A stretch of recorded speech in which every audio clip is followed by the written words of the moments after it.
குறிப்பாக நம்முடைய ஹிதுமத் எல்லாம் மக்களை அல்லாட்ட கொண்டு சேர்க்கிற ஹிதுமத். நம்ம எங்க போனாலும், வெளிநாட்டுக்கு வேலைக்கு போயிட்டாலும் சரி, அங்க யாரையாவது பார்த்தா அவங்களோட கொஞ்ச நேரம் பேசி அவங்கள அல்லாஹ்வின் பக்கம் கொண்டு சேர்க்கிறார். இன்னொரு பக்கம் எதிர்மறையான கருத்து வர்ற போது அழகான பதில சொல்லி அது அவருக்கும் நமக்கும் பாதிப்பு இல்லாம ஆக்கிறார். எதுலையுமே வேகப்படுறதோ உணர்ச்சோசப்படுறதோ அது ஒரு அழகான பக்குவமானவர்களின் முன்மாதிரி இல்லை என்று இமாம் ஹஸ்ஸாலி எழுதுவார். நானெல்லாம் நிறைய விஷயங்களை இமாம் ஹஸ்ஸாலியையும் ஆசானாக கொண்டு எடுத்துக்கொண்டேன். ஓதுற காலத்துக்கு பின்னால் ஓதி முடித்த காலத்திலிருந்து எடுத்த ஹயா கிட்டத்தட்ட பல முறை முடித்திருக்கிறேன். ஒவ்வொரு பக்கங்களிலும் பாடம். நம்ம எப்படி நடக்கணும், நம்ம ஒரு பண்பட்ட நிலைக்கு வந்த பின்னால் தான் சமூகத்திலிருந்து வருகிற ஒவ்வொரு அந்த சொற்களையும் தாங்கிக் கொள்ள முடியும். அல்லாமா அப்துல்லா இப்னு அப்பாஸ் இடத்தில் ஒருவர் வந்தார். வந்தவர் கொஞ்சம் வேகமாகத்தான் கேள்வி கேட்டார். அவங்க ரொம்ப பண்பட்டவங்க. ஏன்னா அவங்க பாடம் படித்த இடம் ரசூல் ஸல்லல்லாஹு அலைஹி வஸல்லம். துஆ ரசூல்கிட்ட வாங்கியிருக்காங்க. அகல பைத்துல இருக்கிறாங்க. ரசூலுடைய குடும்பம், ரசூல் ஸல்லல்லாஹு அலைஹி வஸல்லத்துடைய அந்த குடும்பத்துக்குள்ள. அதனால ஒருத்தர் வந்து கேட்டார், இப்னு அப்பாஸ், பாடல் இருக்கிறதே மக்கள் படிக்கிற பாட்டுகள், ஹினா, அல் ஹினா மினல் ஹலால் அம் ஹராம், அது ஹலாலா ஹராமான்னு கேட்டான். பாட்டு படிக்கிறது அது ஹலாலா ஹராமா பொதுவா கேட்கிறார். அவங்க சொன்ன அந்த பதில் இருக்கு பாருங்க. இப்னு அப்பாஸ் ரலியல்லாஹு அன்ஹு ரசூல் இடத்துல படித்த பாடம். அவங்க சொன்னாங்க, லா அகூலு ஹராமன்னாங்க, ஹராம்னு நான் சொல்ல மாட்டேன்னா. ஹினா என்னான்னு கேட்டா அது ஹலாலா ஹராமான்னு அவரே சேர்த்து கேட்டார். மினல் ஹலாலி அம்மினல் ஹராம், அது ஹலாலா ஹராமா? நிறைய பாட்டு படிக்கிறாங்க, சினிமாவில் படிக்கிற பாட்டு இருக்குது, இங்கே புதுசு புதுசா படிக்கிற பாடல்கள் இருக்குது. ரசூலின் மீது உள்ள புகழ்கள் எல்லாம் அது ஹினாவுல சேராது. அதை ஞாபகம் வச்சுக்கிறணும். மனநிலையை மாத்துகிற கவிகள், பாடல்கள். இது ஹலாலா ஹராமான்னா அவங்க சொன்ன பதில், லா அகூலு ஹராமன், ஹராம்னு நான் சொல்ல மாட்டேன். இல்லா மா வஜத்து பில் குர்ஆனி ஹராமா, குர்ஆனில் எதை ஹராமாக பெற்றோமோ அதை தவிர வேற எதையும் ஹராம்னு சொல்ல மாட்டேன்.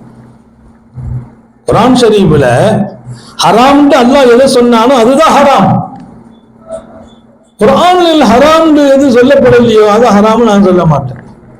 வலா அகூலு ஹலாலா, ஹலால் என்றும் சொல்ல மாட்டேன். அந்த பதில பாருங்க, அந்த பாணி. அவர் வந்தவர் என்ன நிலைக்கு ஆளாகுவார்? வலா அகூலு ஹலாலன், ஹலால் என்று சொல்ல மாட்டேன். இல்லாமா வஜத்து பில் குர்ஆனி ஹலாலா, குர்ஆன்ல எதை ஹலால்னு பெற்றுக்கிட்டேனோ அதைத்தான் ஹலால்னு சொல்ல முடியும். அவர் ஒரு மாதிரி ஆயிட்டார். அப்துல்லா இப்னு அப்பாஸ் அவர் முகத்தை பார்க்கறாங்க, அவர் தடுமாறி போய் நிக்கிறார். ஹலாலும் இல்ல ஹராமும் இல்ல. குர்ஆனில் ஹலாலா இருந்தா ஹலாலுன்னு அல்லாஹ் சொன்னா அதுதான் ஹலாலு, குர்ஆன்ல அல்லாஹ் ஹராம்னு சொன்னா அதுதான் ஹராமு. குர்ஆன்ல சொல்லாத ஒண்ணு நான் ஹராம்னு சொல்ல மாட்டேன், குர்ஆன்ல ஹலாலும் சொல்லப்படாத ஒன்று நான் ஹலாலும் சொல்ல மாட்டேன். நீங்க புரிஞ்சுக்கணும். சமூகத்தில் பல்லாயிரம் கேள்வி கணைகள் நம்ம மீது வந்து விடும். ரொம்ப ஃபித்னாவுடைய காலத்தில் வாழ்கிறோம், பிரச்சனை நிறைந்த காலத்துல வாழ்றோம். அவங்க ஊர்ல ஏதாவது பிரச்சனை இருக்கும், நம்ம கொண்டு போய் அங்க பேச விட்டு இந்த தலைப்புல பேசுங்கன்றுவாங்க. உடனே நம்மளும் உணர்ச்சிவசப்பட்டு என்னத்தையாவது பேசி ஊர்ல இருக்கிற ரெண்டாக்கி வச்சுட்டு வந்துடக்கூடாது. பெரிய பித்தனாவாயிடும். ரொம்ப கவனம். நான் அனுபவப்படுத்ததெல்லாம் சொல்லல, உண்மையிலேயே ரொம்ப யோசித்து பேசுகிறோம். ஒவ்வொரு வார்த்தைகளையும் யோசித்து பேசுகிறோம். இன்றைய காலத்தில் அந்த ஊர்ல என்ன சொன்னாலும் உள்வாங்கிடுவோம். ஆனா நமக்குன்னு ஒரு வாணி அமைத்துக்கிடுவோம். அவங்கள அதற்குள்ளேயும் கொண்டு வருவோம். எப்படி கொண்டு வர்றது? அவங்க மனசளவுல அவங்களே நாளைக்கு சொல்லணும், அசத்தை கூப்பிட்டு பேச வைங்க, அவங்க சொல்லணும். ஏன்னா அவங்க நம்ம வச்சு அவங்கள பழிவாங்க கூப்பிட்டுருப்பாங்க. நம்ம பேச்சு அப்படி இருக்கக்கூடாது. அவருமே அந்த பேச்சை கேட்கிற மாதிரி இருக்கான். உதுஉ இலா சபீலி ரப்பிக் பில் ஹிக்மா. ஹிக்மத்துனா என்ன? ஹிக்மத்துனா என்ன? அந்த ஹிக்மத்துங்கிறது காயப்படுத்தாம நிலை அறிவது. நான் படித்தேன் சுலைமான் அலைஹிஸ்ஸலாத்துடைய வாழ்க்கை வரலாற்றுக்குள்ளே. ஒருத்தர் வந்து சுலைமான் அலைஹிஸ்ஸலாத்தை சொல்றார், எங்க வீட்டுல அடிக்கடி வாத்துக்கோழி காணா போகுது, எங்களை சுத்தி இருக்கக்கூடிய சில பேர் இந்த திருட்டு வேலை பண்ணிக்கிட்டே இருக்கான் அப்படின்னா. யாருன்னு தெரியல. என் தெருவில் ஒருத்தன் உட்கார்ந்து இந்த வேலை பண்றான், நான் ராத்திரி வந்து திருடிட்டு போயிடறான். ஹஜ்ரத் சுலைமான் அலைஹிஸ்ஸலாம் சொன்னாங்க, ஒன்றும் பிரச்சனை இல்லப்பா, நாளை காலையில நான் கூப்பிட விட்டா வந்துருந்தாங்க. காலையில் இங்க இருந்த அதிகாரியை கூப்பிட்டு சொன்னாங்க, அந்த தெருவில் இருக்கிற எல்லாத்தையும் இங்க கூப்பிட்டு வந்துருங்க. வாத்து திருடு கொடுத்தவரும் வந்திருக்கிறார், அந்த வீதியில இருக்க எல்லாத்தையும் கூப்பிட்டு வந்துட்டான். சுலைமான் அலைஹிஸ்ஸலாம் சொன்னாங்களாம், இங்க ஒருத்தர் வீட்டுல வாத்து அடிக்கடி திருட்டு போகுது, ஆனா பாவம் ரொம்ப கவலையா இருக்குது, வாத்து திருடுன்னா இருப்பாரு, அவர் இங்க வந்திருக்கிறார், அவர் தலையில அந்த வாத்து ரெக்க இருக்குதுன்னா, அவர் தலையில வாத்து ரெக்க இருக்குது அடையாளம் காட்டிட்டாருன்னா, உடனே ஒருத்தர் மட்டும் தலையில கை வச்சார். அப்படி சுலைமான் சொன்னால் அந்த ஆளை தூக்குனாங்களாம். அந்த ஆளை தூக்கு, அந்த கை வைக்கிறான், ஒரு திருடனை கண்டுபிடிச்சிட்டாங்க. இத ஹிக்மத் என்ற பாடத்தில் எழுதுறாங்க. இந்த வரலாறை ஹிக்மத்தாக உம்மத்தை வழிநடத்த வேண்டும், உம்மத்தின் குற்றங்கள் கண்டுபிடிக்கப்படுவதிலிருந்து உம்மத்தை இஸ்லாஹு பண்ணுகிற வரையிலும் ஹிக்மத் எப்படி என்பதற்கு சுலைமான் நபியின் இந்த வரலாறை ஹிக்மத்தின் பாடத்துக்குள்ளே நமது மார்க்கத்தின் பெருமக்கள் கொண்டு தர்றாங்க. இப்ப குற்றவாளி கண்டுபிடிக்கப்பட்டார் மாத்திரமல்ல, அவர் ஒத்துக்கொண்டார், மன்னிப்பு கேட்டார், அவர் இத்தனை நாள் திருந்த எல்லா வார்த்தையும் கொண்டு ஒப்படைத்தார். இவ்வளவும் இலகுவாக நடந்தது அவர்களின் அந்த ஹிக்மத்தான வழியில. அதனால சமுதாயத்துல நம்ம பேசுகிற வார்த்தை எந்த வார்த்தை நம்மை வெல்லும் கொள்ளும்லாம் தெரியாது. ரொம்ப கவனம், ரொம்ப துஆ, ரொம்ப ஆழ்ந்த சிந்தனை. இதற்கெல்லாம் மேலால் யாராவது எதையாவது நம்மள சொல்லி இதை பேசுங்க அதை பேசுங்கன்னா உணர்ச்சிவசப்பட்டு மயக்க பிடிச்சிடக்கூடாது. அதை ரொம்ப உள்வாங்கி அது தேவையான்னு பார்க்கணும். இல்ல அதை சொல்லித்தான் ஆகணுமா, அதை வேற மாடல்ல சொல்லணும், அவரும் புரிஞ்சுக்கிடணும், மற்றவங்களுக்கும் அது பாடமா இருக்கணும். அதுதான் ஹிக்மத்தும் மௌஇதத்துல் ஹஸனா என்று தஃசீரில் எழுதுவாங்க. நான் நிறைவுபடுத்துகிறேன். அப்துல்லா இப்னு அப்பாஸ் இடத்தில் அவர் கேட்டவர் ரொம்ப திகைத்து போனார். அந்த வரலாறை எழுதும் போது எழுதுறாங்க, இப்னு அப்பாஸ் வஜஹா, இப்னு அப்பாஸ் அவர் முகத்தை பார்க்கறாங்க, அவர் முகம் அப்படியே மாறி போய் இருக்கு. ரினா என்ன கூடுமா கூடாதா, ஹலாலா ஹராமான்னு கேட்டா ஹராம்னு சொல்ல மாட்டேன், குர்ஆனில் ஹராமா இருந்தால் மட்டும்தான் ஹராம்னு சொல்வேன், ஹலாலா ஹலாலுன்னு சொல்ல மாட்டேன், குர்ஆனில் எதை ஹலால் என்று பெற்றுக்கிட்டேனோ அதுதான் ஹலாலுன்னு சொல்வேன். அப்ப அவருக்கு புரியல, ஹலாலும் இல்லை ஹராமும் இல்லைன்னா. இப்ப திரும்ப இப்னு அப்பாஸ் கேள்வி கேட்கிறாங்க, அவர்கிட்ட கேட்கிறாங்க, எப்பா நாளைக்கு கியாமத்துல எல்லாரும் வரும்போது ஹக்கும் பாத்திலும் வரும்பா, நம்ம வாழ்ந்த வாழ்க்கையின் ஹக்கும் வரும் பாத்திலும் வரும். அவர் கேட்கிற நோக்கம் 1000 இருந்துச்சு, இவங்க சொல்ற பதில பாருங்க, ஹக்கும் வரும் பாத்திலும் வரும், ரெண்டும் வரும்போது நான் ஒரு கேள்வி கேட்கிறேன், நீ சொல்லம்பா, இந்த ரினா இந்த ஆபாசத்தோடு இன்னொரு பக்கம் தவறான வார்த்தைகளை உச்சரித்து வர்ணித்து படிக்கிற இந்த பாடல்கள் அது ஹக்கோடு சேர்ந்து வருமா பாத்திலோடு வருமா என்று கேட்டபோது அவர் சொன்னார், மால் பாத்தில், பாத்திலோடு தான் வரும்.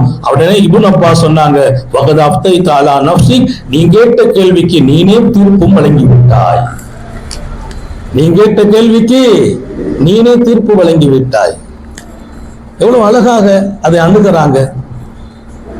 பாத்திலோடு தான் வரும் ரினா அப்படின்னா அது ஏன் ஹலாலா ஹராமான்னு கேட்டுக்கிட்டு இருக்கு, அது பாத்தில் விளங்கி போச்சு இல்ல, தவிர்த்துக்கொள், வேண்டாம், அது இறை என்பர்களுக்கு.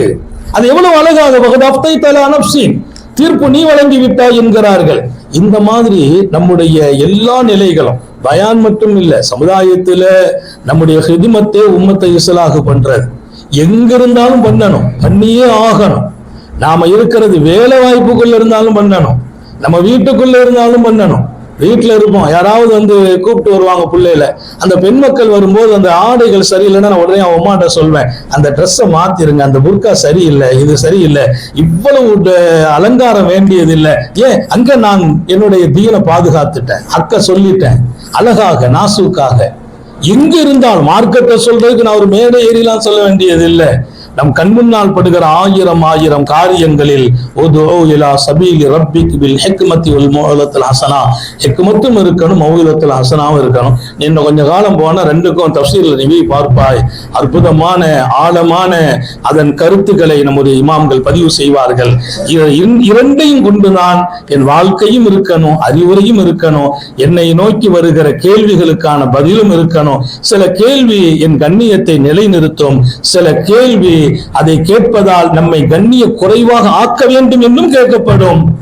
அப்போதும் ஹிக்மத்தை கொண்டு அதற்கான பதில் இருக்குமையானால், அப்துல்லா இப்னு அப்பாஸ் சொன்ன மாதிரி வந்தவர் அவரே ஒத்துக்கொண்டுட்டு போயிட்டாரு, ஆஹா இது பாத்தில் தான் சொல்லிட்டு போயிட்டார். நம்ம பாத்தில்னு சொன்னா ஏன் பாத்திலுங்கிறீங்க, எத்தனை பேர் ஹினா வச்சு வாழ்றாங்க, அவ்வளவு விவகாரத்துக்கெல்லாம் போக இடம் கொடுக்கல.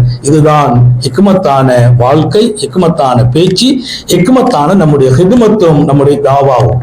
எல்லாம் அல்ல அல்லாஹ் நீண்ட நெடிய நாட்கள், நோய் நொடிகள் இல்லாமல் உடல் ஆரோக்கியத்தோடு மன நிறைவோடு இன்பத்தோடு அல்லாஹுவை நின்று வணங்கி வழிபட்டு வாழும் நசீபையும் பாக்கியத்தையும் எல்லாம் அல்ல அல்லாஹ் உங்களுக்கும் எனக்கும், நம்மை ஈன்றெடுத்த தாய் தந்தையர்களுக்கும், நமது மனைவி மக்கள் உற்றார் உறவினர் யாவருக்கும் கொடுத்தருள் புரிவானாக.